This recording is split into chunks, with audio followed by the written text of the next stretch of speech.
Mesdames et messieurs, bonsoir. Merci de nous rejoindre pour ce nouveau numéro de Code 24, le magazine francophone de la rédaction de Futur TV en partenariat avec France 24. Code 24, votre code d'accès à la planète info. Passons tout de suite au sommaire de cette édition. Face à l'afflux massif de réfugiés, l'Allemagne les installe dans les nouveaux Bundesländer. Ces régions, dépeuplées depuis la chute du mur, promettent de la place, des logements libres et ont besoin de main-d'œuvre. Comment une marque de lingerie peut-elle lancer une campagne de pub moderne? Place aux femmes de la rue et au mélange de nouvelles technologies comme le mapping tracking. Cap ensuite sur le fort de Madama au Niger. C'est ici, en plein désert et à seulement 150 km de la frontière libyenne, que l'armée française s'est installée dans le cadre de l'opération Barkhane menée au Sahel depuis un an.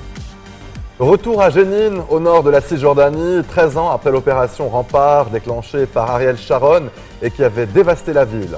Visite guidée de Nohant, la demeure de Georges Sand dans le Berry, un paysage champêtre qui a inspiré l'écrivaine tout au long de sa vie. Et direction la RDC, les autorités bloquent depuis plus d'un an les adoptions internationales, évoquant des cas de trafic. Une attente que les parents ont du mal à vivre. Plus de 1300 enfants sont actuellement coincés à Kinshasa. Pour gérer l'afflux massif de demandeurs d'asile en Allemagne, notamment dans le sud du pays, les autorités locales ont décidé d'installer une grande partie de ces réfugiés dans les nouveaux Bundesländer. L'idée peut paraître saugrenue et pourtant de nombreux arguments parlent en sa faveur. Ces régions, dépeuplées depuis la chute du mur, promettent de la place, des logements libres et elles ont surtout besoin de main-d'œuvre. Plus largement, l'économie allemande considère désormais que l'Allemagne, qui est un pays vieillissant, pourrait très largement profiter de l'arrivée de réfugiés dans le pays, comme vous allez le voir dans ce reportage signé Anne Maillet et Adeline Percept. Depuis 3 mois, Francis apprend un nouveau métier. Dans cette entreprise située à Fürstenwalde, dans le land de Brandebourg, on fabrique des éoliennes.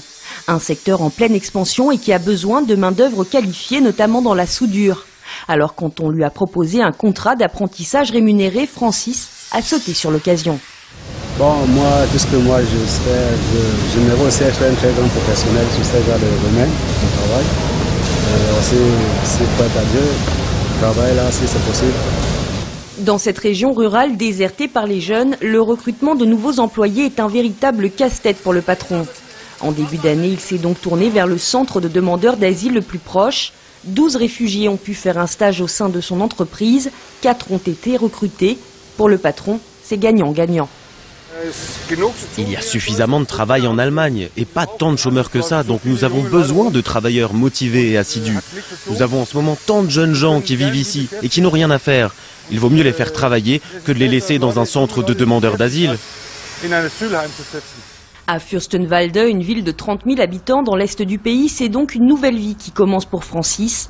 Un an après son arrivée en Allemagne, il se sent enfin installé. On va faire des moyens pour pouvoir payer cet appartement. Grâce à ma compagnie où je travaille, parce que sans eux, je ne devais jamais avoir la possibilité de payer un appartement comme ça ici.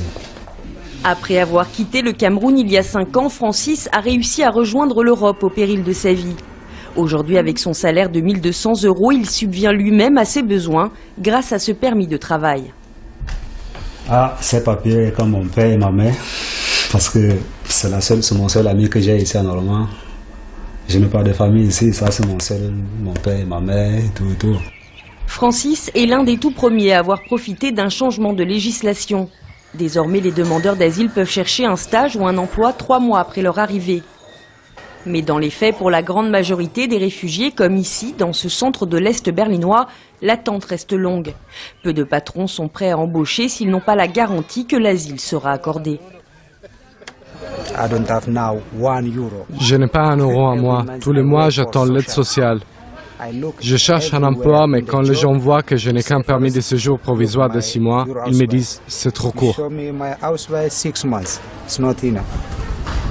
Ici, on s'active auprès des entreprises locales pour trouver des stages, notamment pour ce médecin syrien qui n'a plus travaillé depuis 3 ans. Quand est-ce que vous aurez du travail pour moi? On fait ce qu'on peut pour en trouver. Mais j'attends déjà depuis longtemps, ça fait 4 mois que tu me dis que tu vas me trouver un stage.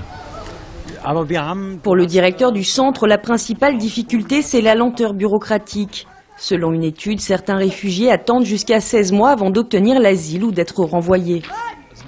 Le traitement des demandes d'asile dure encore et toujours très longtemps et le problème, c'est qu'il faut attendre la fin de ce processus pour pouvoir suivre des cours d'allemand avant de s'engager sur le marché du travail.